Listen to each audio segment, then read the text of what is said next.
বন্ধুরা, আজকে তোমাদেরকে আমি এমন একটি গল্প শোনাবো, ইতিপূর্বে হয়তো অনেকেই তা শুনে নাই।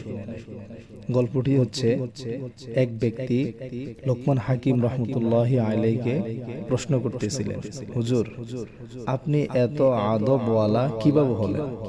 লোকমান হাকিম রহমতুল্লাহি আলাইহি প্রশ্নকারের উত্তরে উত্তর দিলেন যে আমি বেআদব থেকে আদব শিখেছি।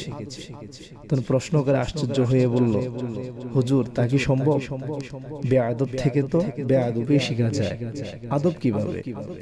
লোকমান হাকিম রহমতুল্লাহ আলাইহি তখন হেসে বলতেছে, বেআদব যে কাজটি করত তা অপছন্দনীয়, মানুষ তা পছন্দ করতেন না, তা বেআদবি রূপে ধারণ করত। তাই আমি তার ওই বেআদবি কাজটাকে বর্জন করতাম, এটা ছেড়ে দিতাম। এই কাজ আমি কখনোই করতাম না, তার বিপরীত কাজ করতাম, সেজন্য আমি আদবওয়ালা হয়েছি।